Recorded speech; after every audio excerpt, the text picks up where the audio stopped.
What is going on, everybody? Welcome back to another episode of the Kinda Funny Xcast, your home for all things Xbox here at Kinda Funny. I'm one of your hosts, SnowBikeMike, and of course, I am joined by the rogue one, my co-host, Gary Whitta. Gary Whitta, how are you doing this morning? We're recording early today. You feeling good?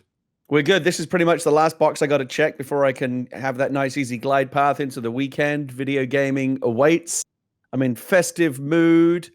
I got my Christmas sweater on. I'm feeling good, Mike. This will just be a good show, I'm sure.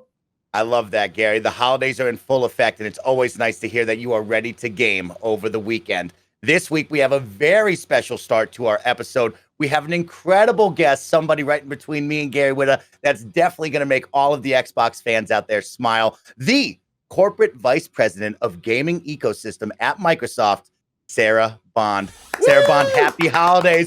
Woo! Welcome. Happy holidays. How are you doing on this lovely Friday morning? I'm feeling great. It is awesome. We are like a week from the holidays with my family and everything, and I'm feeling awesome. Thanks for having me, guys.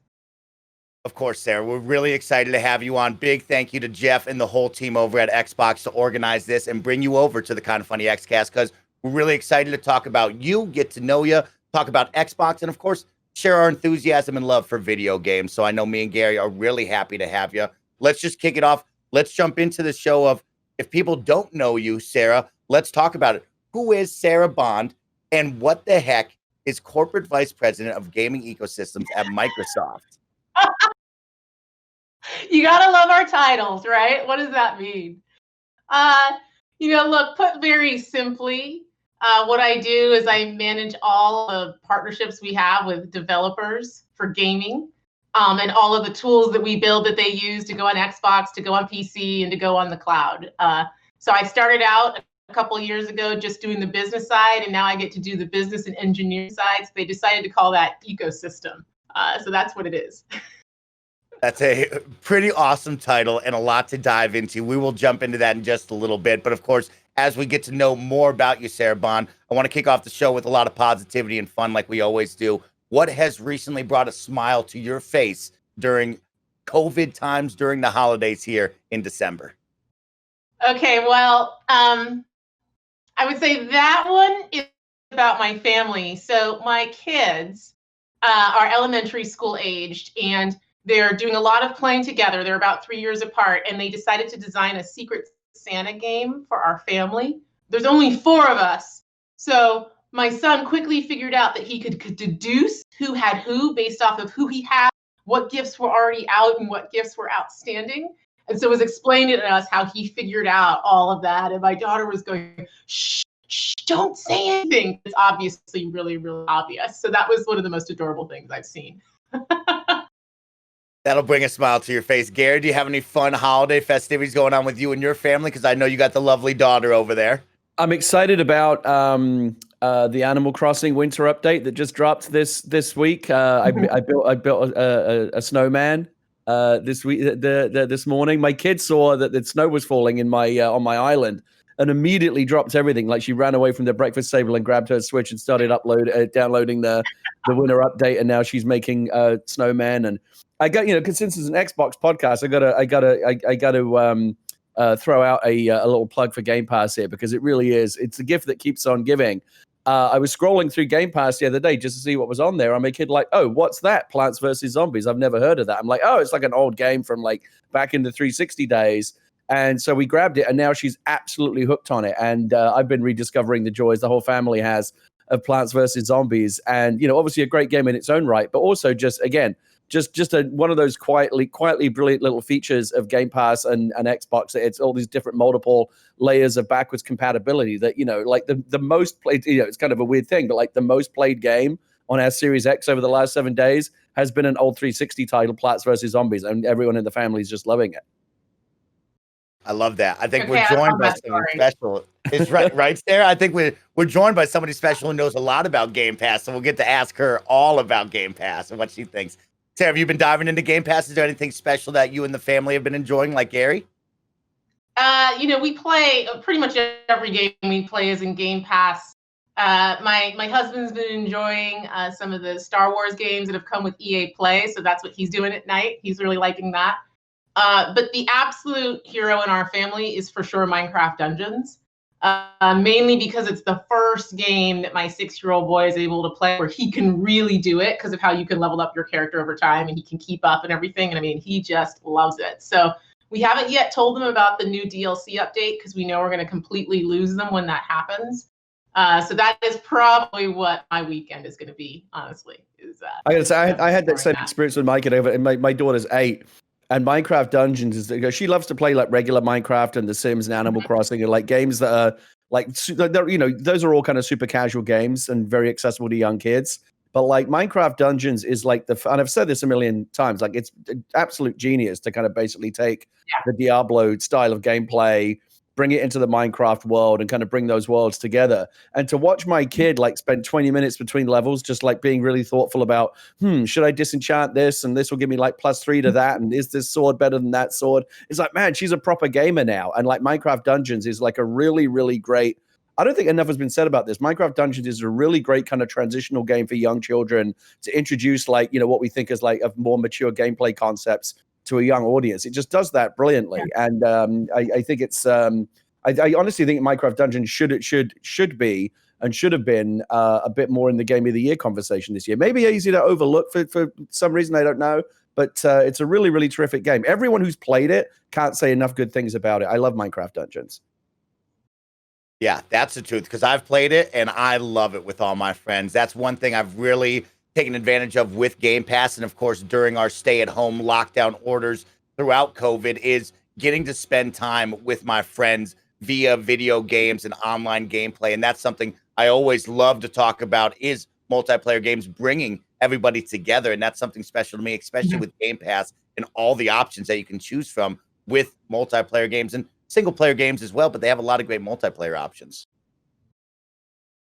Let's continue to get to know Sarah Bond here. Sarah, you are a gamer as well, just like me and Gary. What is some of your favorite games from the past, and what are you currently playing?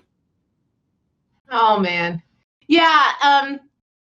So yeah, to your other question, which was just who is Sarah Bond. So I actually really grew up playing games with my dad a ton, and one of the things that's cool about Minecraft Dungeons we were just talking about is my dad to this day is a huge Diablo fan. But we started out early with King's Quest II was the first game I can totally clearly playing with him. I pretty much played every platform growing up. I would say the one game that really sticks out for me was GoldenEye, 4-player. That was a lot of college for me, like a Friday night. You would kind of get on and just play for hours with your friends and pizza. I loved that game. Right now, I have to be honest, like we play a lot of family games because we're all home together. We're all on the same TV together. So Ori's been huge. I love that game. Unravel has been huge. Love that game. Overcooked, I really like, I have to say, which I know is probably pretty funny, but it's like a very cool cooperation game. And now we've been trying Moving Out as well, which is pretty fun. So that's a lot of our pastime as a family, is doing all of that. And then when the kids go to bed, sometimes my husband boots up some other stuff. We played all through, and we kind of play together, or we'll like collaborate or switch off. That's how my husband and I play. So we've been playing through all the Halo games that have been that are sitting in Game Pass, kind of starting from the beginning and working through, which has been awesome. They're still just great fun games to play. Isn't that the truth, especially with Master Chief Collection? But you brought up some good ones, of course. Overcooked and Moving Out stand out to me. I love those games so much, and that is perfect for anyone of all ages. Great multiplayer game, great couch co-op game to spend time with the families. That is just so much fun.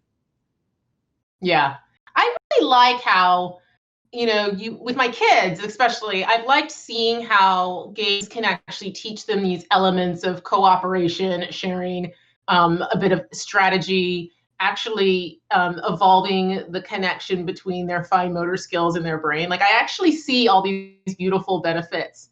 And we pick games often to play with them that teach them that, because you're like, no, you have to actually wait for this other person, or help this person out, or go heal someone. And right now, without being able to do social stuff with other families, this actually is teaching them some cooperation skills and social skills. It's been wonderful to see. I love it. I would just like to add the caveat that I can speak personally to the fact that does not work with every kid. My kid my kid in the Overcooked Kitchen, the way that she plays that game is basically just to make life as difficult for everyone else in the game as possible. Okay. That was supposed to be it's supposed to be a cooperative game. No, she's like throwing food away and just like she thinks it's hilarious to get to sabotage everyone else in the kitchen. And don't even get me started on moving out. If you think Overcooked will drive you crazy, oh my god, moving out is like 10 times more likely to start fights, but it's really, really fun. It really does. You know that real life frustration you get when you're trying to like get a sofa up, a staircase or something, like pivot, and like, no, you got to take this end and lift. Like it's that in a video game, but like 10 times more frustrating. It's really, really fun though. I like the fact that you can just break a window if you want and throw it down. It's very chaotic. I love that. Yeah. By the way, I'll throw out another quick recommendation since we're talking about family games on Game Pass. My kid recently discovered there's a couple of Jackbox games on Game Pass, and we're playing those now. My kid loves to play Fibbage and Drawful, and you connect up your phone to those games, and they're really, really good fun family games as well if you're looking for things for like the whole of the family to play. I have to check that one out. Yeah, that one's good. Well, since we're on the note of Game Pass, why don't we dive in a little bit and we'll start asking Sarah about Game Pass and what her thoughts are of this incredible subscription service that has come to the Xbox world. And Sarah, I know you are with Team Xbox. You guys get to work with that Game Pass subscription service. What do you think about that? When you first joined the team, did you believe in the idea of bringing a subscription service to the masses? And did you think, you heard the outcries of, hey, is this going to devalue games? Is this not going to help developers? Mm-hmm. What were your thoughts when you heard all of that and you joined the team and you saw the messaging and the vision? Yeah, I mean, the first thing I thought is it made complete sense to me to create a subscription for gamers. So I actually worked at T-Mobile before. So I lived in a world of subscription, and that was one of actually the reasons why Phil really wanted me to join the team. He's like, I want someone who's lived in this world. And I saw from my work there when we took hardware, cell phones, and we put them on subscription, which is now actually a pretty common model, but at the time was pretty revolutionary.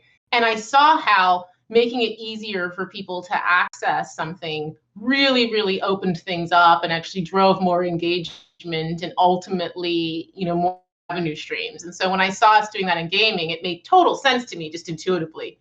But you're right. Like when we started out, a bunch of people said, look, this is going to devalue games. But when we poured through the data, we actually saw the opposite. Because games have a community effect, and the more people play, the better the experience, the more viral it becomes. And because games are inextricably linked to a store mechanism, right? Like there's DLC, there's things you buy in games, there's a world that you create for yourself. The effect is actually the opposite. And so we've had, more and more developers actually participate in Game Pass. People really love the program. It's a great way to be discovered.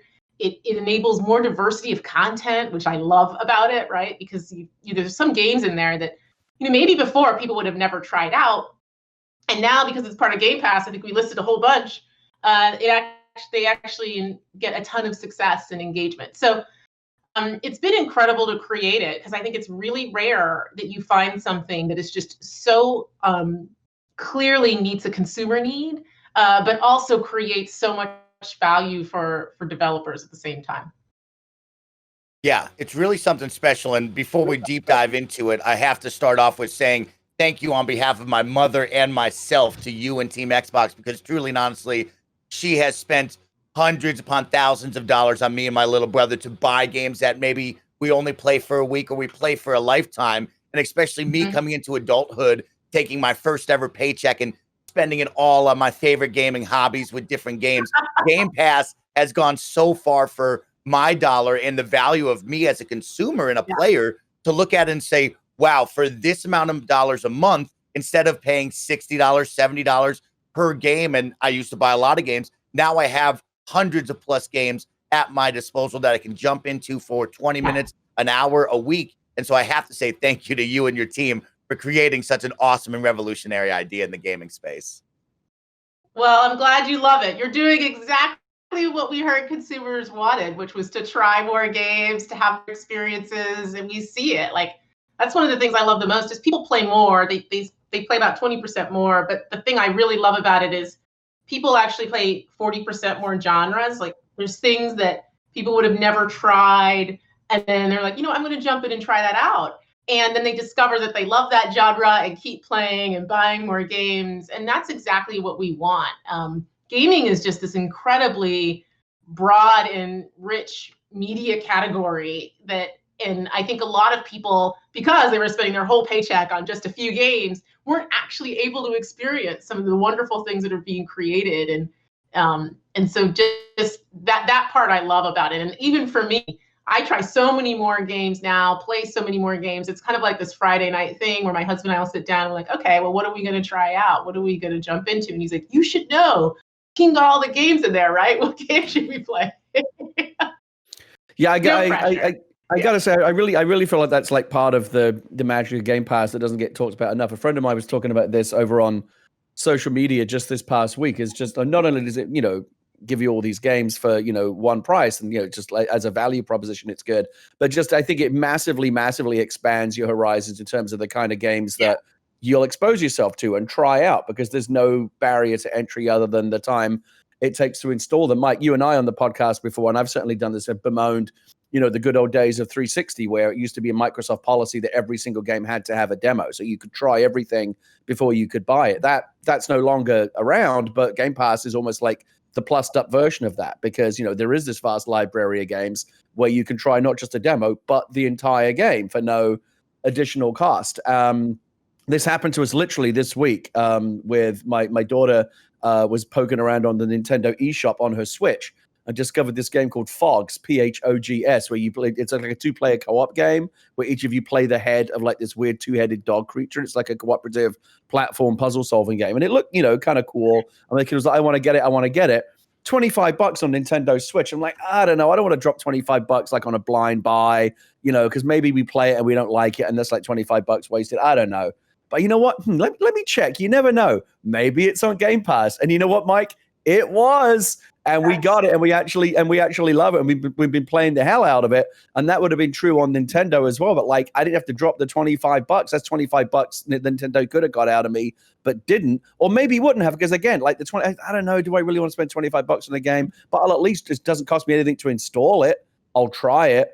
And it ended up being great. So I just feel like there are so many games out there, and that's just one example of like where I might have skipped it because I didn't want to risk spending the money, even if it's like a relatively low cost game. But I will try on Game Pass, and that's just one of a bunch of games. Haven's another one. I don't know if I really want to try this, but I'll try it on Game Pass, and we've ended up really liking it. So I really feel like that's another big element of the appeal of Game Pass, is just giving players the opportunity to expose themselves and sample lots and lots of games that otherwise they might not have wanted to splash the cash to try out. So that's a big plus point for me.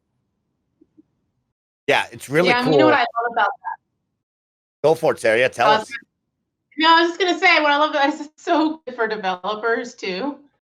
Because before, developers couldn't necessarily take a risk or build something that might appeal just to a niche that was way harder. They wouldn't be discovered. But now, there's just so much more freedom in the development cycle as a result of that. And I love that. And when we talk to our developers and partners around the world, that's one of the things they like too. We actually looked at this. We would look at the success of games, and you would find that like in the mid-tier, there would almost be kind of like this valley of where it was very hard to be successful. So like if you were like a big AAA brand name, then of course you're going to break out. You're going to have your annual franchise and that's successful. And if you're smaller, it's easier to kind of make a profit. But in the middle, it was super hard to be discovered, and that was making it hard for diversity of creativity and content. And now with Game Pass, we're really addressing that. And so I think actually just at the tip of the spear now. I mean, we're only 3 years in, but we're going to see way more types of games, diversity of experiences as a result of exactly what you just described, which is that you were just able to jump in and try something that maybe you would have ended up passing on. Right? I do wonder about the psychology of it, though. I don't know whether or not this is a good or a bad thing, but like I wonder if it's like slowly making us allergic to the idea of like buying games a la carte, because we're now so spoiled that all these games are on Game Pass. Not everything's on Game Pass though. Cyberpunk and other big games come out, you still got to drop the $60 for those. But every time I see a game like that now, I'm so spoiled by Game Pass and so used to there being a lot of the big titles on Game Pass that when I see one that's not, I'm like, now, like usually you just think, oh yeah, you pay $50 or $60 for a game. That's what you do. But that's increasingly not becoming the norm. Game Pass is becoming the norm. And so I wonder if the idea of like buying a game a la carte is something that Game Pass users are going to be like, oh really? I got to buy this one. I'm kind of used to getting everything rolled into this one subscription. So I wonder if it's going to change like our attitude towards, how we spend our money on games. I think none of us can have a total crystal ball on that one. But it's not what we're seeing right now. That's what's so interesting about it, is that when you kind of do all the puts and takes, because people get deeper into the category, they're actually buying more games because you just experience more things, right? And so one of the stories I love is we had this one game, Human Fall Flat. I don't know if you guys have played it or tried it out. My kid's obsessed with it. Yeah, I'm stuck, I'll be honest. But I've done something in the game. I can't seem to unwind it. I'm super stuck. But like 60% of people who try that game and never tried a puzzle game before. But then 40% of people went on and actually bought another puzzle game outside of Game Pass.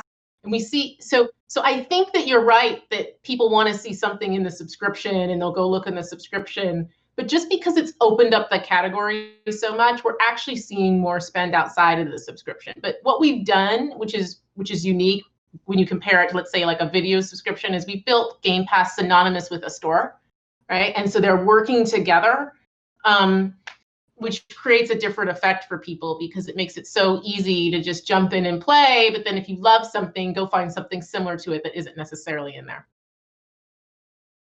Yeah, you're spoiling Gary Whitta over here and all of us gamers as well. But it is true, right? Like you brought up Human Fall Flat, and I've always talked about me playing multiplayer games. And the coolest part is that game's on Game Pass. All of my friends can download it and we can play it.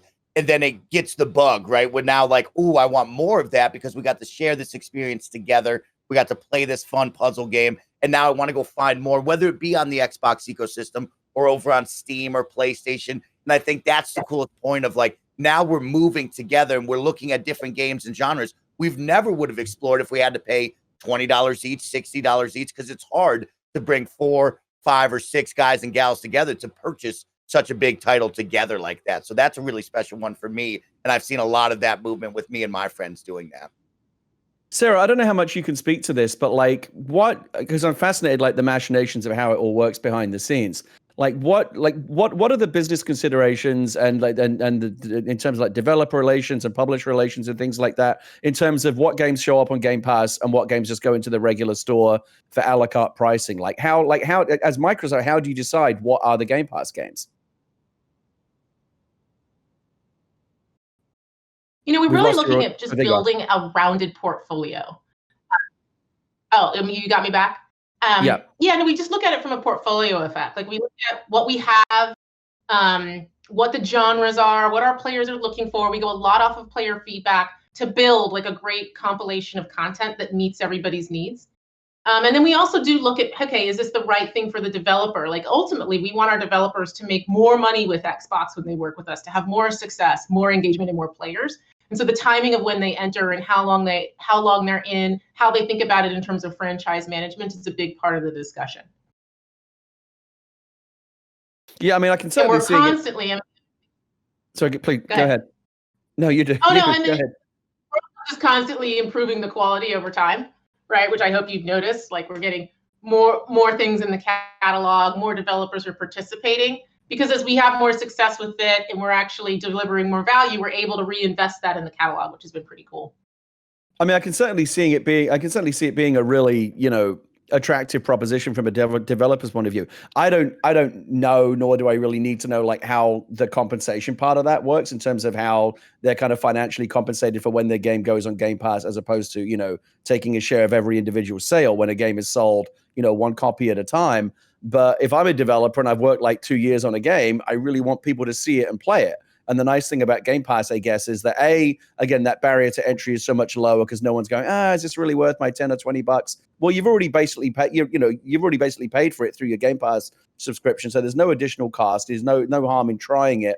But also because, I think you guys have done a good job with the curation as well. Like the Microsoft Store, the Xbox Store is, it's easy to get lost in. There's so many new games released all the time. There is curation, but there's just so much stuff. At least with Game Pass, it feels like a more just like a smaller subset of stuff that's easier to kind of, every week, like, I wonder what's in Game Pass this week. And you guys do a good job of showing, like, here's what's new this week, here's what's featured. I just feel like in terms of discovery, and both from the point of view of me as a gamer, wanting to discover games, and as a developer wanting to have their games discovered, it just feels like it's become a really effective channel for that kind of thing. Yeah, you're hitting on something that's like 100% right, which is a lot of people look at it and they think about it as a value play. But what we've learned came out in the research when we designed Game Pass is people want value, but they really wanted curation. That oftentimes it's super hard to find something out of 2,000 titles. Like, where do I go? And they wanted this ability to have like this trusted place where you're like, look, if I know I'm going to look in Game Pass, I know someone looked at that portfolio in detail. These games have been really vetted. This is something that's going to be really great. And that is a ton of the value that we see right now. I mean, you're right on developers. So on average, when a game goes into Game Pass, engagement goes up by about 6 times. And some go even higher than that, like 30 times up. And so if you want to be discovered, and you want your game to be played and you want people to start talking about it, to what, we were saying earlier, it's an incredible, incredible proposition. I also wanted to hit on a theme that you were talking about earlier, which is, I think this idea that, if I have a catalog and I'm with Game Pass and my friend has a catalog with Game Pass, that we both know that we have it, is really, really powerful. And it's even more powerful right now. Like, the analogy I use is, it's the weekend, you're trying to decide where to go with your friends, but you know that both of you have hotel reservations at the same place. Like, how awesome is that? Like, there's no, like, I don't have to say, oh, can you afford it? Can you get in? Can you get a reservation? No, we can just go together. And now Game Pass is kind of like that for us, because we're all sitting at home. You can't go anywhere. And that's one thing I think is super, super cool and powerful about it. It's just how you can jump in and play with people and know that you have the same catalog, can have the same experiences. Yeah, that's really well said, Sarah. And that is really cool. And that's how I do feel with my friends, with Gary, right? And all of our Xbox fans watching and listening to the show, right? Is at the end of the show, we like to talk about Game Pass and highlight an awesome gem or a game that we've played from the Game Pass catalog, because we all do share that, right? It's not me asking you to go buy a $60 plus game. It's me saying, hey, we all share this subscription service. We share this giant catalog of games. Go check this out. And it's really fun to know that a lot of other people share that as well. So that's really cool and well said that you put it like that. When we stick on discoverability, what's it like? Because, of course, your job as, vice president of gaming ecosystem, which is a great title still. What is it like working with the developers? Are all of them really excited about the idea of Game Pass? Do they jump at the idea of being discovered via Game Pass? Or do some of them shoo you away and say, hey, we don't want to be a part of that? What's that like talking with developers now that we've hit so many years of Game Pass? Yeah, I mean, it's been a journey over the last 3 years. I mean, when we started out, you even said, some of them, this is a new business model. What is this going to do? And we were met with some skepticism. And developers started out with, an easy title to put in, something that, an older, deeper catalog titles that, they would run that experiment. We would go back and show them the results. The team spent a ton of time sharing really transparently the data that we were seeing, and also what we were seeing with our own first-party titles in terms of the result. And then, the conversation would keep rolling. They say, okay, we're going to put more titles in. This has really worked. Or let's do a deal with some more titles over time. And so now, 3 years in, having done this, the discussions are really, really positive. We have some developers that kind of plan for Game Pass as part of their plan. They're, like, oh, we want to go in at this time or with these titles. And it's starting to actually become a really positive part of our industry and for developers. But it has been a 3-year journey, and it just keeps going. But then you see it in the catalog and what's coming in and how it continues to get better all the time. That's really awesome. And is it something cool where you can share with them, as we discussed in this new console generation, this new focus of Xbox, of it's an ecosystem. It's not just the console anymore. It's your Android phone. It's your PC. do a lot of developers get behind that idea of, hey, this is a whole world that we can attach ourselves to, and I can play on my PC, I can play on my phone, we can play on our Xbox consoles, and all of the players out there can discover it in different areas and avenues. What's that like for developers and yourself as well?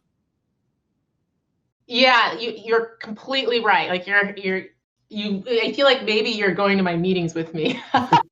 um, when we actually went to go talk to developers about the next console generation, we didn't just talk about the console. We talked about the whole ecosystem, everything that we were building. And really, our vision is to make it as easy as possible for developers to reach the widest audience possible. Like this idea that you can build one instance of your game and have it reach console, PC, every mobile phone is just incredibly powerful. And today, you'll see big franchises, they'll create with the same IP, multiple versions of the same game, right? And they've got to manage each of those instances, manage each of those communities, all those different pieces of development.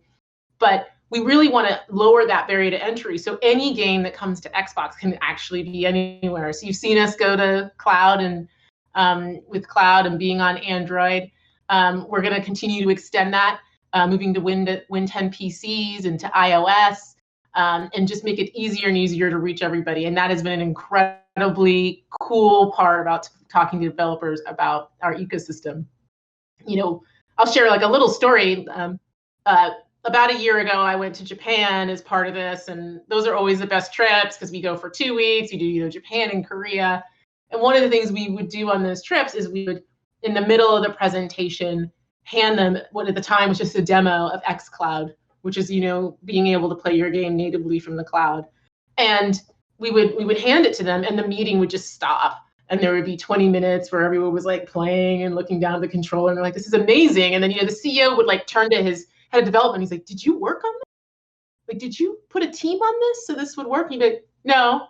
And it would be like, no, all we did is we just, called someone and said, can you make sure this game runs on this server at this time? And, because it's a closed beta, obviously for when we've gone out for commercial availability, we get their permission. And they're like, that is amazing that you actually just took my game that runs on an Xbox and you put it here on this Android device, and I'm playing it right now with no extra lift. And that is what the Xbox ecosystem is about for developers. It's kind of giving that ubiquity of experience that we want for players, that you can play any game you want, anywhere you want, with anyone you want, and giving that same ubiquity to developers in terms of what they create. And that's what gets me super passionate every day, because I think so often opportunity is limited to the biggest franchises or teams that have the most money or the most access. And I love those teams and I love what they create, but I want everyone to have that ability to bring that to the world. Some of the most precious games are created by people who have these amazing stories to tell, like deep passion and love for what they're doing. And I want everyone to have the chance to experience them. That's awesome, Sarah. That brings a smile to my face. My cheeks are hurting from smiling so much because I do love this and I get passionate about this. We only have a little bit of time left with you. So, Gary, I'll open it up to you to ask any questions to Sarah before I give her some of the rapid fire closeout questions here. Well, Sarah, I don't want to put you on the spot too much because I'm sure there's things you can and cannot say. But one of the conversations we've had a lot on the Xcast, and you touched on it as well, there is the ubiquity of it all. The idea that the Xbox gaming and Game Pass is a platform that isn't limited to just this box or that box. And as Mike and I and Greg on Games Daily, as we've all pontificated about this, we've talked about the idea of like a little Game Pass xCloud dongle that you plug into your TV, or even like the next time you go to Walmart or Target and look at the TVs on the wall, that they have the little Netflix sticker, the Disney Plus sticker, and now maybe there's a Game Pass sticker, and Xbox gaming, xCloud gaming is like baked right into your smart TV. I don't know how much you can talk about it, but like how, I guess in general, how far do you see that ubiquity factor of Game Pass and xCloud gaming going in the years ahead? Yeah, I mean, I love all those ideas and those concepts. I do see us really taking this far over the next 10 years. Technology is evolving. It's opening up whole new styles of play. And what we've done with xCloud right now is just the beginning, right? I mean, we're going to see as advancements in technology, as data centers are all around the world, as 5G really fully penetrates which, a generation like 5G is actually kind of similar in length to a console generation, 7-10 years for full penetration, a ton of innovation in that space. And we aim to be leaders in that innovation. I mean, that's why we're where we are now with everything that we're doing. And so you're going to see a lot of push on ubiquity, of access, because it's just core to our strategy, is putting the gamer at the center of everything that we do. That's awesome. So, the future is very bright. Yes. Yeah. And by the way, to that point, the 5G thing is no joke. It's very, very limited here, but there's like a certain spot on a certain street corner in San Francisco where I can stand and get 5G ultra wideband on my iPhone 12. And there's regular 5G, but then there's like the true 5G, like the really, really good stuff. I did a speed test on it, and I have gig internet at home. I have like Sonic fiber internet. Right. The Ultra 5G speed test that I did was that good. And I just made me think, man, give it a couple of years when this is rolled out everywhere. And that's going to be the genuine game changer in terms of the streaming stuff, the game streaming. Yeah, 100%. It's speed, it's latency, bandwidth. I mean, it's going to be big, but it just takes time. It's a real infrastructure lift, and in addition to a spectrum lift. So it won't be overnight, but in the next, by 7-10 years from now, it will be really ubiquitous globally. I mean, if you think about it, and we saw something similar with 4G. Like, there was basically no video on phones, when 4G started, which is kind of strange to think about. You think about how much video you watch on your phone, and now we're just going to see another wave of it. And it's so commonplace to watch video on your phone; it's not even funny. It's so quickly how fast our expectations change. I still, every now and again, I go back and watch that first Steve Jobs, iPhone introduction video back from like 2007, which is, ancient history now. 13 years is such a long time in technology. And, he's pulling up the New York Times on the phone, and everyone's losing their shit over it. But it was like, if you remember, that was even before 3G. It was like whatever it was whatever that 2G connection was, and like there have been sometimes when you're in a really bad internet area where it will drop back down to like an iPhone 1 level connection. You're like, oh my god, how did people live like this? It's like banging rocks together in the Stone Age or something. But we thought that was I remember when that first iPhone came out, we thought it was amazing. A little more than a decade later, and that just seems like, how did we survive those dark ages? Give it another 10 years. I mean, I can't even imagine where we'll be in terms of having, again, essentially everyone having like, hopefully kind of data cap free gig internet in their pocket everywhere they go. I do think that is probably going to be one of the biggest underlying changes in the way that we experience games. The ability to kind of pick, to pick up a phone and play Cyberpunk or Minecraft Dungeons or Halo 7 or whatever it is that we're going to have in the future. With almost no friction at all. Like, it still seems like science fiction to me that it's going to get that quick and easy, and yet we kind of all know that we will. It just with the investment with, like you said, infrastructure, spectrum, and time, we're going to get there, and it's going to be amazing. Yeah, 100%. I love that. Let's rattle off some quick questions before we have to let you go there, Sarah. Of course, one of the biggest partnerships that you've brought into Game Pass was EA Play. What was that deal like, and how did you secure such a big team like EA to come over and say, hey, bring over this awesome platform that you have, and let's add it into Game Pass and bring these games over there? What kind of discussion was that like? Yeah, I love that example of something that we've done. It's something that's really innovative, and it's one of the biggest pieces of excitement for me. I think Khalif asked me to pick something, and when I talked to him, and it's one of the biggest pieces of excitement for me. The thing about EA is that they actually were on our platform with EA Access for years. Like, they really, really believe in subscription. They really shared a very similar philosophy as we did about it. And so it was a very natural evolution, actually, them having EA Access on Xbox, all the stuff that we were doing with Game Pass, to create this partnership together. And so it was a great partnership and a natural evolution of everything that we've done. That's awesome. Yeah. Have you tried anything out yet? Oh, of course, that. Yeah. I'm jumping all over that. And I think one for all the best friends out there that should play is Star Wars Fallen Order. You have to go out there and check out the latest one from Respawn. That's a must play. And that was an awesome grab, especially it's the holidays, right, Sarah? It's like, oh, here's EA Play. But you know what? Here's the cherry on top. We're bringing you the biggest, baddest Star Wars game as well, which is cool. Yeah. Keeping it going. I want you to share maybe one of your favorite achievements working with Team Xbox, and of course, one of your challenges as well. I want to know about that. I want to celebrate something, and I want to know how you worked around an obstacle or how you achieved a challenge that you felt like might have been insurmountable. Well, gosh, when I first started, you know, playing games and working in the game industry are different things. And there was just a ton to learn, I will be honest. Everything has a code name, everything had an acronym. And I would say it's probably one of the biggest challenges. So my first 6 months on Team Xbox, 6 months to a year, were just a ton of work. I would wake up at 4 a.m. to like read my email just to because I just had to like to code every line, and I would like highlight things I didn't understand.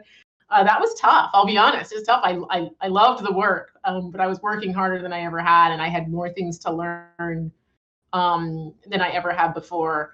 And then I guess the corollary to that, in terms of greatest achievement, gosh, there's been a lot. I mean, you talked about EA Play. I am actually really thrilled with that partnership and thrilled with what the team did, that we were able to build on innovation. I'm also thrilled about the announcement that we made around Bethesda. That's another big one, that Bethesda will be joining the Xbox team. That's a big thing. But maybe personally, of all of them, I am, from an achievement perspective, the opportunity to represent our team at E3 2019 was really big for me. I was really scared to do it, but it was a really amazing moment. So if I were to pick a highlight for me, it's definitely been that. That's awesome. Final one for me over here to end this one is, here you are, Sarah Bond. You are the face. You are a giant leader within Team Xbox, and you're an inspiration to so many as a female leader in the games industry. What is something, a goal, a milestone that you would like to hit in your future with Team Xbox? What do you want to leave your legacy as you look forward for the next couple of years?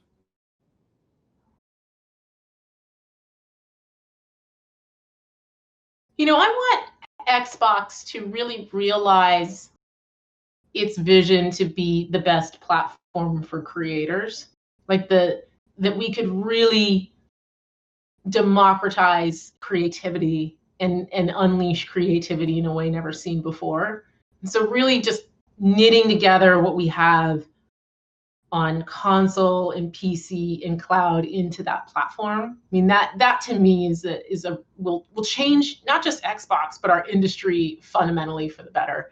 So that is the vision in my mind. That would be an incredible achievement, just leading ecosystem to do that for gamers and creators. That's awesome. Well, you got two big cheerleaders in your corner with me and Gary Whitta and all of Team Kinda Funny, because we are rooting for you and your awesome team, and of course everybody over at Xbox and all the gamers, no matter where you play, because we love playing games and we love sharing these moments together.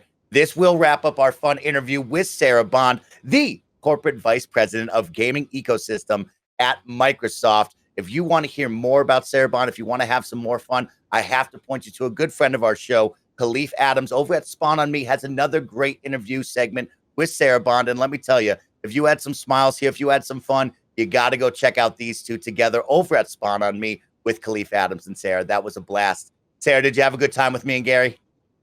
I did. You guys are awesome. Your t-shirts are also awesome. Thanks, Sarah. Thank you so much, Sarah.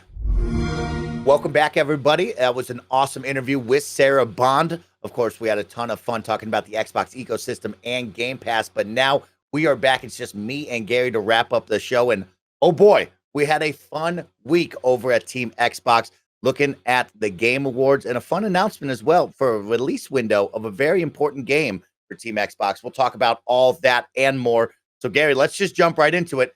Game Awards last night. Jeff Keighley and the team worked through COVID. They worked through work at home situations. They had hundreds upon hundreds of developers and teams be able to Skype in, Zoom in, and accept these awards. And I know your thoughts on award shows, but we have to talk about all the big hype moments that came from it.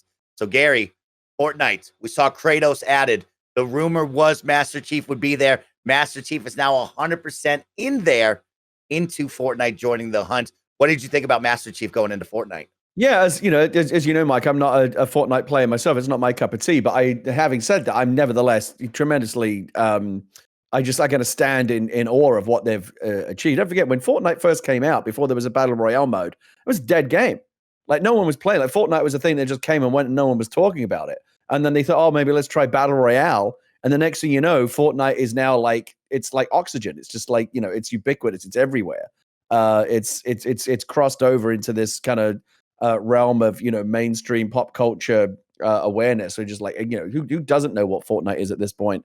And what I like about what the Marvel events and the DC events, some of the other things they've done, Mandalorian, bringing Star Wars in, they're bringing in all these because Fortnite's on that level now, right? It's up there, it's as big as any of these other pop culture icons that we look up to. And what I think is interesting now though is they bring in these iconic characters from other franchises, like as you said, with Kratos coming over from God of War, and now Master Chief. Fortnite's starting to kind of feel like almost it's got this kind of Smash Bros kind of energy to it, right? Where like there's always like new excitement to be had in what's the next big video game icon that is going to be brought over, and people love to speculate on who might be next. So I have tremendous admiration for what Epic have built with that. I think they're on the right track. It's in terms of specifically the Master Chief thing, just seems like a win-win for all involved, right? Fortnite can now brag that they've got one of the biggest characters, in video game iconography in their game, and it's only good for Microsoft and Halo and 343 as they kind of seek to very more awareness and more excitement as they've got the next big Halo game coming next year. So just a very, very smart piece of business. All around, and rarely at the same time. It seems like just a win-win for gamers as well. Like who's not happy about this, right? It's just good stuff all around. No doubt, right, Gary? That's a good way to put it. Who's not happy about this? Because Fortnite is bringing the gaming universe together somehow, which is so awesome to see. Whether you like it, love it, or hate it, in all honesty, it's really cool to last week seen Kratos in the game, and now, mind you, you can buy him on your Xbox platform. You can actually see him when you play the game. There were certain exclusives back in the day where you actually couldn't buy and or see that skin during the gameplay. So it was really big deal to see Kratos on the front page of Xbox when you clicked on the game. And now vice versa. I think Barrett can contest to it. If you play on PlayStation, you see Master Chief right there hovering above the Fortnite logo, which is really awesome. And I love that they're bringing all of our favorite characters together. And I think Kratos was a great pull from PlayStation. You get the iconic Halo Master Chief in there, which is really special. Suit of armor looked great, Gary. All of the back bling, all of the fun emotes looked really good as well. So I'm really excited to buy Master Chief. Would have loved a Game Pass perk where I don't have to buy it, but I'll give it really is amazing when you put it like that, though, Mike. I mean, I remember the first time that Mario and Sonic crossed over. And someone who's old enough to remember the old, the console wars of the 90s between Sega and Nintendo. It was like, those wars are coming down. And I remember when Mario and Sonic first showed up in a game together, I was, oh my God, cats and dogs living together, mass hysteria, like nothing will ever be the same. And nothing has ever been the same. But I didn't even thought about it. You made that point. Like you've got now Kratos, who's like one of the biggest mascots, exclusive mascots that Sony has, running around, on the Xbox, and now you've got Master Chief running around on the PlayStation. Like that's absolute madness, but like it's brilliant though. Again, we all love to see it. Oh, so cool, Gary. And then on top of that, they hit us with another banger out of nowhere. Red versus Blue showed up, Gary, where all of a sudden Agent Jonesy is talking with the characters from Red versus Blue, and then they show Blood Gulch, and they say, guess what? We're introducing Blood Gulch into the creative mode, and you can play Capture the Flag right now in Blood Gulch. And I thought that was a really great way to elevate not only Master Chief joining the hunt and into the normal Fortnite Battle Royale, but to say, hey, like, if you're not big into the Battle Royales, but you're a big Halo fan like me, we can jump into creative mode and play Team Capture the Flag in Blood Gulch. And you have creative mode as well, where you can customize Blood Gulch any way you want and change different things up. I thought that was a really cool addition to an already awesome announcement to add that into creative mode. Really cool stuff.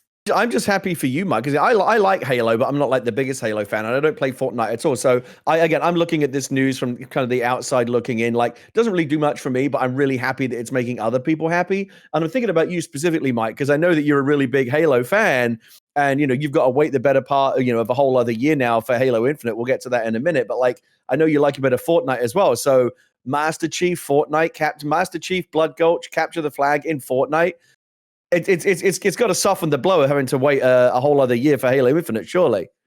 It's great that you said that, Gary, because that's what I was thinking when you brought that up, right? Like, I am a big Halo fan, and I think whatever teams are working on this behind the scenes are doing a great job for me, the Halo fan, to kind of subside my pain and my anger that we didn't get Halo Infinite, right? We got Halo Master Chief Collection with an awesome update and optimization patch, giving you the slider, giving you that 4K 60, uncapping it up to 120 if you can. And I think to myself, man, I had so much fun the past couple of weeks with Halo Master Chief Collection. And then I look over and I'm like, oh my God, Fortnite, one of the biggest games on the planet, is saying, hey, Mike, you want more Halo fix? Come play Capture the Flag with us in creative mode.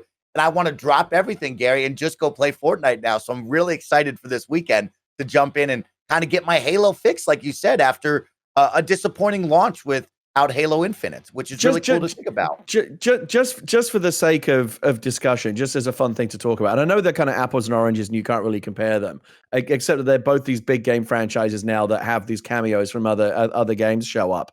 What do you think would have been the bigger deal? Kratos and Master Chief showing up in Fortnite, or Kratos and Master Chief showing up in Smash Bros?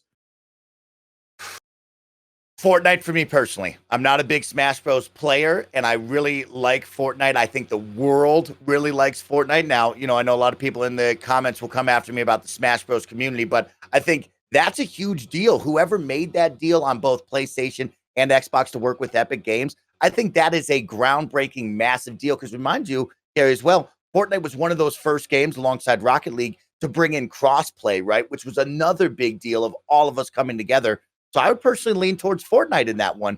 Do you think the opposite with Smash Bros at all? No, I mean, I think that Fortnite is at this point the bigger franchise because it's on every platform, right? I mean, your Kindle can play Fortnite at this point, right? It's just on everything, and so I do think Smash Bros is like super popular, but it's not. Like Austin Walker the other day on social media was went on a whole run where, and it took a while for me to like get what he was saying, but I eventually got it. He was basically, Fortnite is basically just like plastic now. Like it's as ubiquitous as plastic. Like plastic is just something that's everywhere. Like I could reach out right now and touch 10 different things on my desk that are made out of plastic. And now in the video game world, everything's just made out of Fortnite. Like it's just Fortnite is just everywhere. And so I think certainly as a matter of scale, Fortnite is always going to be the bigger thing. I'm just wondering what would have created more excitement in terms of like when people. I enjoy watching those. When I always like watching Tim Gettys and Andy Cortez lose their shit when characters show up in Fortnite or Smash Bros in these these very carefully curated video reveals that they do. I'm just wondering like in terms of like, oh my God, like what gets the bigger reaction now, a Smash Bros reveal or a Fortnite reveal? To me, I kind of feel like they're on the same level. I think they're very close to being on the same level for sure, Gary. I think at this moment for me personally, when I look around at my friend groups, right, I think it is Fortnite is the bigger like, oh my gosh, this is crazy, right? But that Smash Bros community is so tight knit. And I've always had trouble wrapping my brain around imagining Master Chief in Smash Bros, right? Like, because I look at those characters that they add, and it's a lot of, Fire Emblem characters. We have some Final Fantasy characters. And I look around and I'm like, could Master Chief actually look good in this game and play well? Bro, you got Samus in there. I think so. You they got put Samus in there, Mike. No, I don't. Joker from Persona 5 in there. You can do anything. I mean, Smash Bros is like it's so silly to begin with. And yeah, I think they could. I mean, you could put a Fall Guy in Smash Bros. You could put an Among Us crewmate in Undertale in Smash Bros. Smash Brothers and like the skins and stuff like that. Yeah, like anything can be in Smash Bros. Mike, you're just a hating ass hater. Yeah, maybe I'm just a hating ass haters, right? But I'm thinking, when I think of those characters, you know what my mind goes to, Barrett and Gary? PlayStation Battle Royale All Stars. Like that's where I could see a Master Chief. Smash Bros. I got a mental block there that just doesn't add up on that one. It is the amazing thing about Fortnite, though, that it has grown to this level of pop culture ubiquity that, they've already got the Star Wars characters in there. They've already got the Marvel characters in there. They've got the biggest, names from Xbox and PlayStation gaming in there now. I feel like the last big barrier for them to cross is Nintendo. Like, we talked about like who would be an appropriate character to bring into the Fortnite universe from Nintendo. Probably Samus, right? Would be the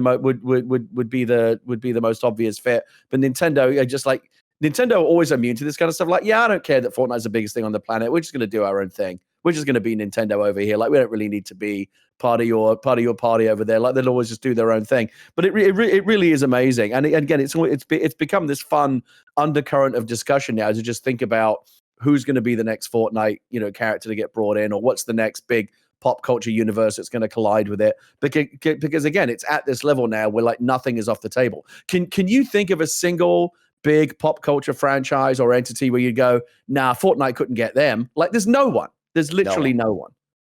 That's the best part, is right. So really cool one there. Let's keep it going to an even crazier announcement, one that people were unsure of. I know I was telling all my friends, man, if we could just get a title splash screen of what the initiative is making, that would make my night for the Game Awards. And guess what? We got way more than that. We got the cinematic announcement trailer. Perfect Dark is actually happening. The initiative, the big time studio in the Microsoft stable, is making Perfect Dark, and it looks really awesome from the cinematic trailer. Of course, there was no gameplay shown, but they're calling it an eco sci-fi theme. And the team coming from IGN said that they looked at the gaming space and there was just not a huge blockbuster secret agent type video game. And Gary, for me, and I think for you as well, and all of the Xbox gamers, we've always touched on what is Xbox missing, and they were missing that third-person action-adventure, narrative-driven video game that we all wanted, right? When you look over at the opposite side and you think, man, I'm missing that from my catalog, and the initiative coming out and saying, we're going to make this blockbuster secret agent game, and it is Perfect Dark, that got me out of my chair. And to see that was a lot of emotion, a lot of energy. What did you think of that one, Gary? It's funny. I was going to say, oh yeah, by the way, we called this. We said that we wanted Perfect Dark to come back. But in reality, Mike, if you go back and look at the tape, all we really did was just rattle off pretty much every dormant Microsoft franchise that we want to come back. Like, if you put a chip on every number on the roulette wheel, you're going to get a hit, which is basically what we did. But no, I'm excited about it. And the point is well taken about how like there's kind of the spy espionage theme is, that's always been really popular in gaming. We all loved GoldenEye. I don't know if you remember the old No One Lives Forever games, Mike, but they were really, really fun. The old kind of James Bond, almost like an Austin Powers kind of vibe, were really, really fun. And, the Perfect Dark games have always scratched that itch as well. I think the last one was a 360 title, right? Perfect Dark Zero. Yep. wasn't the best one. But, Joanna Dark is a great character with a great pedigree. I think, it's that universe is ripe now to be reintroduced to a new era of gaming, the new era of gamers. What's interesting is it's going to go head to head, it seems like, with that Bond game that the Hitman guys are doing. My money's still got to be on that one. That's the pedigree. Like, there's never, we talked about this when they announced it at the time, there's never been, I don't think in history, a better combination of franchise and developer than the Hitman guys making a Bond game. Come on. So the initiative are definitely going to want to keep their eyes on that, because that's a collision you're going to want to avoid. But on its own merits, yeah, I'm really excited about Perfect Dark. Now let's bring back Crimson Skies. That's the one that really would have got me out of my seat. That's got to be that. No doubt, Gary. Yeah, I'm really excited about the initiative. We know that this team is built up of some incredible developers and creative minds, and to know that they were like, hey, let's go back to Perfect Dark. And that was one that I kind of had reservations on, right? Like, when we look at it, we go, Perfect Dark on N64. As we look at the landscape, here we are now in 2020. That was a long time ago, right? Not many gamers in this day and age truly remembered Perfect Dark or played Perfect Dark that much. And then the 360 title, like you said, right, was kind of off and on, right? There was a lot of people playing the multiplayer. Some people liked it. Some people didn't like it on the 360. And that franchise has gone dormant until right now. So it's really interesting to think, like, here's a title that has some history, but also an opportunity with a brand new studio, a lot of great minds working on it, to bring in a new, I want to put quote unquote, a new chance at this IP to live and breathe again, and actually maybe bring some fresh life into Xbox and the stable of games that we really want to see on our IPs over here. I know you mentioned, Mike, the idea that this kind of gameplay, scratching an itch that needed scratching on Xbox, and I agree with you, but I'm going to come back to my boring old hobby horse again. The one they really need to address is the fact that on the Sony side, Sony has Sackboy, which is really, really great. I'm loving that game right now. They've got Ratchet and Clank coming down the pipe. They've got Jack and Daxter sitting around waiting to go. They've got Crash Bandicoot. They've got all this great stuff. Microsoft has nothing in that space. Super Lucky's sale ain't going to cut it. Come on, get Banjo-Kazooie off the bench, for God's sake. God forbid, let's even get Conker back in the game. I don't know why that whole genre, the kind of the big, bright, cutesy 3D platformer, that's such a staple of gaming, and Xbox does not have anything in that space right now to answer all the stuff that Sony is doing. But they've got the characters, they've got the storied franchises. It's time to get them off the bench. Yeah, you're totally right. And I think this is the moment, right? For me, when we looked at that stable of games, and you and I discussed that, and we were like, where's the weakest point? We talked about that action narrative RPG game that we always wanted, and the family side, right? And I think if this game with Perfect Dark blows up and is a great hit, I think they should look over and say, okay, let's put more attention into this family side, because you and I can rattle off a number of them. 1 versus 100, Fusion Frenzy, right? Then you talked about Conkers. We're bringing back the Bear and the Bird, Banjo-Kazooie. Like, they have a lot of those games, and they need to start to focus on, like Sarah Bond said at the top of the show, right? Looking at their catalog and starting to round it out to ensure that areas have a nice, strong game or a couple of games in there. It's a massive, I agree. It's a massive, massive blind spot for Xbox right now. Nintendo, we know, of course, have that space covered. I don't even need to tell you about the franchise that the Nintendo has over there in terms of the family-friendly, cutesy 3D platformers. I mean, they do that all day long. Sony has got a bunch of great stuff in that space that we all know. We all love the Crash Bandicoot games. There's a big Ratchet and Clank game coming. Sackboy is killing it right now. I'm telling you, go play Sackboy. So much fun. There's nothing. That's a big, wide open goal for Microsoft right now. I know that people from Microsoft and Xbox listen to this podcast. So listen to this. Get those characters back off the bench. Get Banjo-Kazooie on the field. We need them. They're just you can. We were talking earlier about what an amazing library there is on Game Pass. That's true, but unless you're looking for that kind of game, I really feel like that genre is really underserved on Xbox right now. And what baffles me is they have the characters, they have the pedigree. They just need to get them back in the game. I love that, Gary, and I totally agree. Let's roll it back really quick to Perfect Dark. One more thing I want to ask you, and I want to ask our audience. So if you are listening and or watching on YouTube, go in the comment section below or tweet at me and Gary. Let me know what your thoughts are on Perfect Dark, this reboot. Does it have to have a multiplayer? Now, Gary, one thing on Xbox we've always known is they have killer multiplayer games, right? They miss out on that big single-player genre-defining gameplay. Does this Perfect Dark need to put all of its time and resources into single player to make this story great, make this gameplay perfect? Or are we going to see them put some resources and some time into a multiplayer avenue? We saw recently with Last of Us Part 2, they didn't even do a multiplayer right off the bat. They focused on that story. Perfect Dark is coming from a background where it has always had multiplayer, but do I need a multiplayer? In my mind, do I need a multiplayer from Perfect Dark to compete with a Gears and a Halo and a Call of Duty and all these other games? Is that necessary, Gary, to make the best possible game from this initiative studio? I don't know what their research is telling them, and it's different in every case. And you can look at, a franchise like Call of Duty that's experimented with this, right? I mean, they did 1 or 2 games where they just ditched the single player campaign entirely and said, this isn't worth the resources. We'd rather put it all into making the best multiplayer experience possible, because we know that's where people play. Like most people that play a Call of Duty game play the campaign for 6-8 hours, but then maybe play 600 to 800 hours or more in multiplayer. So it makes sense that that's where you would put your resources. But every game is different. I would suggest that with something like Perfect Dark, and I don't know what kind of game they're gonna make, but I know what kind of games they were in the past, coming from the same developer, the same pedigree as GoldenEye. I do think you're going to want to see a bit of both. I think that a strong single player campaign is an absolute lock. Like, that's a given. You're going to see that because it's built around a strong character. Joanna Dark is a popular character in those games. They traditionally have done the storytelling.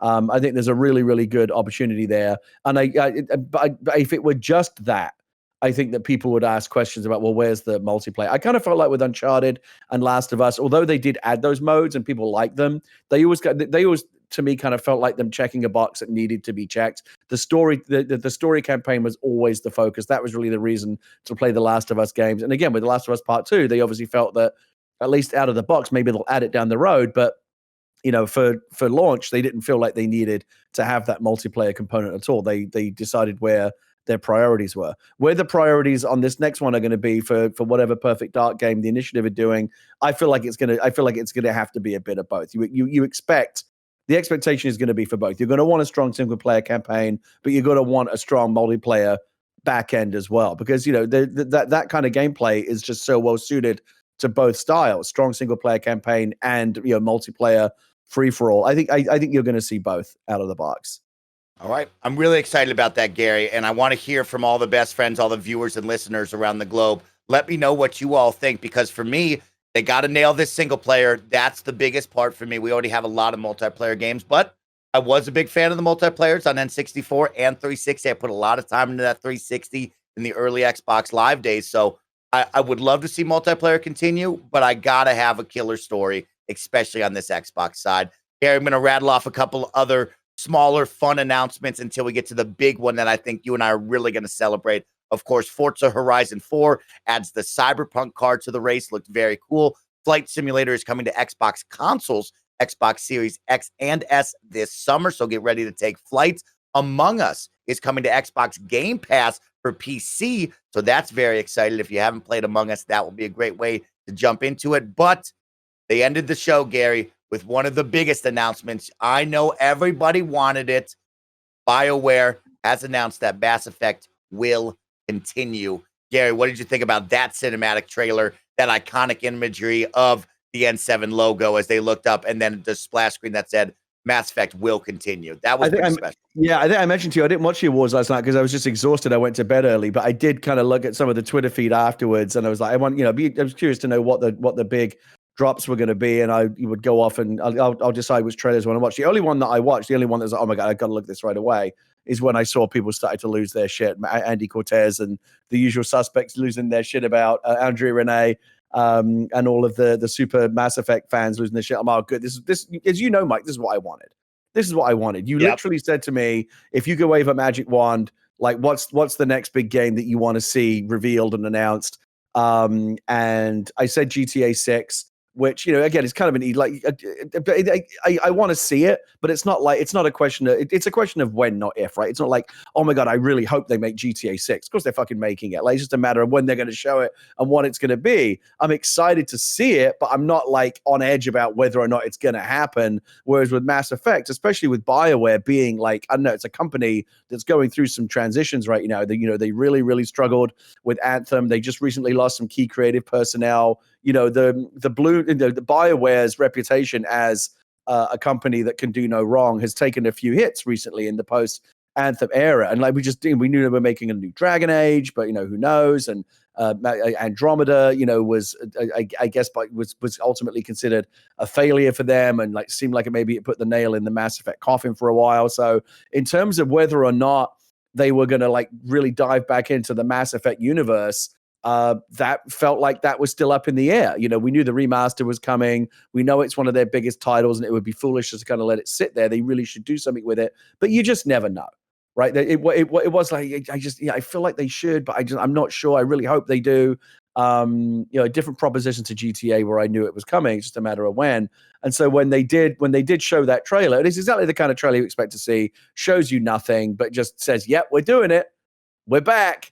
And it really does demonstrate the strength of the Mass Effect franchise at this point. When you see people react, these trailers now are designed in such a way that I don't know if you notice this, but the reveals are staggered in a way that the true hardcore know what it is first. Like, for example, I watched the trailer and then I watched the kind of funny live reaction to the trailer.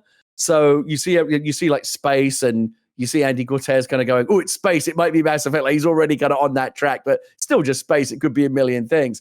But then when you first make out the silhouette of a mass relay, not everyone's going to know what that is. But like, I knew what it was. And Andy was like, oh shit, that's a mass relay. And but then just in case you didn't get it, at the very end, the reveal of the N7 logo is obviously that's what clues everybody in at the very end. So a very, very cleverly structured trailer in terms of onboarding, Mass Effect fans at different levels. Like the true believers will recognize it first, and then everyone else gets, the reveal at the back end with the logo. I'm just excited. I absolutely love Mass Effect. Mass Effect 2 is one of my all-time favorite games on any platform, any era. I can't wait to play that Mass Effect remastered trilogy. I will go back. I usually don't go back and play those kind of remastered games. I will absolutely do it with Mass Effect. I just have so many fond memories of the Mass Effect universe. I'm very, very excited to see what this is going to be next. The little that the trailer showed, and again, they deliberately showed very little, but it seemed to indicate that after kind of going off and doing a weird side story with Andromeda, which people didn't really respond to, I think what they wanted, it seems like they're going to try to come back to like the core Mass Effect storyline. Whether or not that is going to involve some kind of resurrection or continuation of Shepard's story, Mass Effect 3 kind of leaves him, he's in kind of a Schrodinger's cat, like, is he alive? Is he dead? Some endings indicate that he's dead, some don't. So they've got Shepard in their back pocket. I personally would love to see them bring Shepard back in some way, but even if it's not him directly, back into that timeline, back into the core Mass Effect storytelling that worked so well in the original trilogy. That's personally what I want to see, and I hope to see. Yeah, Gary, you said it so well that really identified with me. Is like there are some franchises and IPs that you just immediately connect with, and it doesn't matter if this is an announcement trailer for 2030. It doesn't matter if this game never comes out. That got me so excited, right? The moment you saw the N7 and it was like, here's the smack in the face. We are definitely coming back. Wow, that was really special. And also one that made me think back. It's like, when was Mass Effect Andromeda? I don't even remember. And I looked it up. It was 2017. So it's hard to believe that it's been like, almost 3 years now. And in the normal development cycle, we'd be getting close to like, hey, here's the announcement, here's the release. But in all honesty, like you said, right, BioWare is going through some things, and Mass Effect was definitely put on the back burner. And I don't know where we stand with Mass Effect, but that trailer got me so hype, and that game franchise means so much to me, where it's like, I don't care when you put out the game, just knowing that they will continue this Mass Effect saga in any way, shape, or form, just got me so excited. That's really all that matters. There are very few games that have such a specific identity in terms of the aesthetic, in terms of the music. Like you will have had the same reaction to me as I did, I'm sure. But at the very, very end, when just like the first, just a few familiar bars of that Mass Effect music that we know so well, like you get a chill. There are very few games that can really do that. But I was like, oh, I'm back. We're back. Like I can't get this to me immediately, directly into my veins. It makes me want to go back and listen to the Mass Effect soundtrack. It makes me want to go back and play the Mass Effect games. And who knows when it's coming. But again, the big news for me yesterday was a true core continuation of the Mass Effect universe, all bells and whistles, next gen. That question turned from an if question to a when question, and that was a really big deal for a lot of people that love those games. So exciting. Let's stick with another game that's super iconic, and you'll never forget the music of. We now have some news coming from the 343 Industries team saying that Halo Infinite is now set for a fall 2021 release. We got to see some awesome stills and some images from some multiplayer and some Spartans there. Gary, fall 2021, you, me, Alana, and Paris, when we had Paris on, discussed kind of the timetable of, hey, we're coming hot off of this July showcase. We saw this. They took a lot of backlash. They had to go back and try to reevaluate before the launch of the console. Then we saw the, announcement of, hey, this is going to be put on hold for quite some time. People didn't know when and where this would be. Fall 2021, does this line up with what you're thinking and our thinking has been this whole time? Yeah, go back and watch the tape, Mike. This one we actually did call. And again, it doesn't take a genius to call it, but I kind of felt like it wasn't going to be a delay of just a few months, and they were going to drop it in like February or March of next year. If you're going to delay it for enough time that you can really, really, really get it right. Like, when they don't. The Halo is not a game where they can just like, it's good enough to ship. We'll patch it later. That's not. You can do that with some games. You can't do it with Halo. We're seeing it right now with Cyberpunk.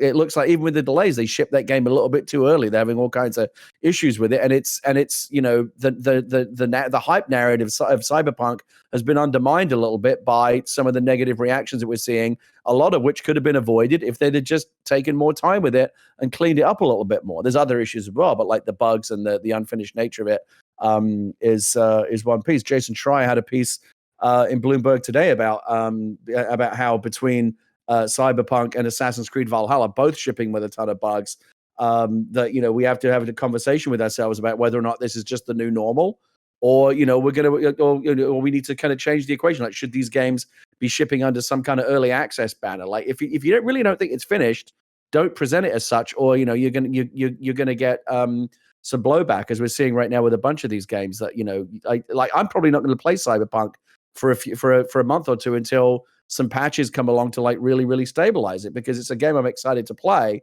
I want to have my first experience with it not be blighted by those preventable bugs that I know are going to get fixed. All of this is to say that they want to avoid that with Halo. So rather than just try and get it out as quickly as possible, hey, look, we missed our date. We had egg on our face over that. We took our lumps over that. That was embarrassing and it hurt us.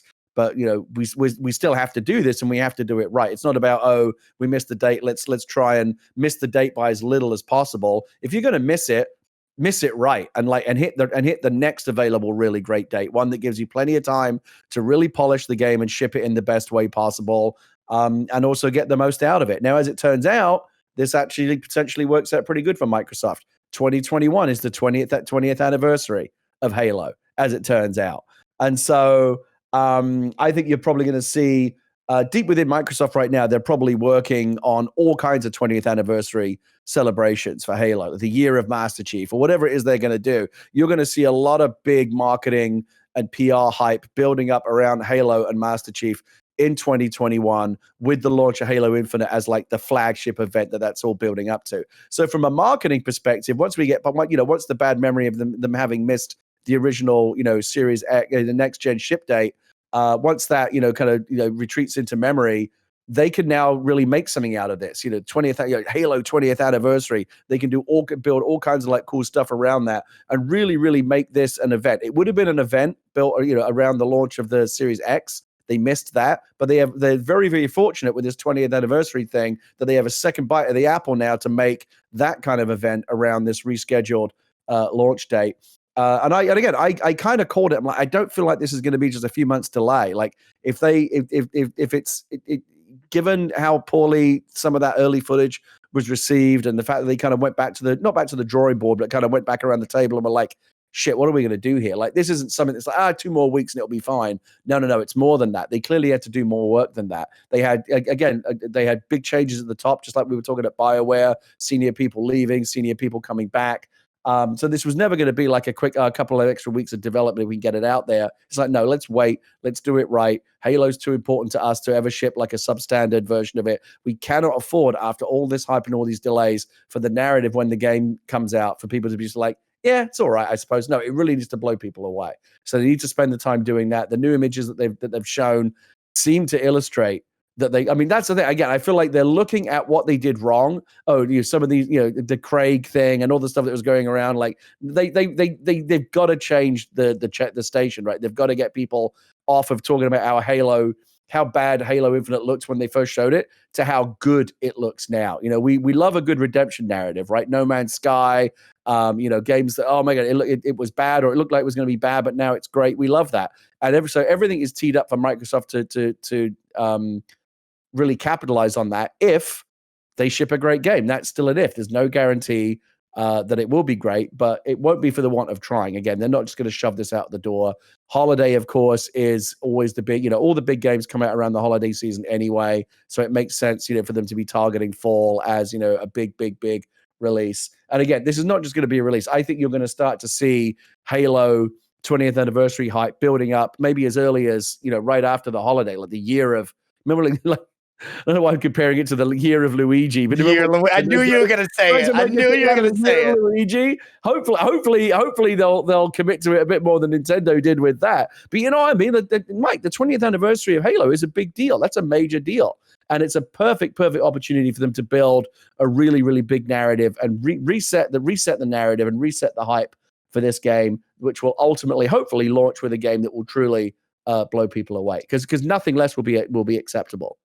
Yeah, Gary, you really said it well, right? Like, we missed out on a big opportunity to launch Halo with a brand new console, which was going to be ultra special, right? But now, like you said, you get a second chance. You get really lucky with this 20th anniversary. It's not the 19th, it's not the 17th, it's not some weird number. It is 20 years of Halo excellence. And now you get a chance at a redemption arc.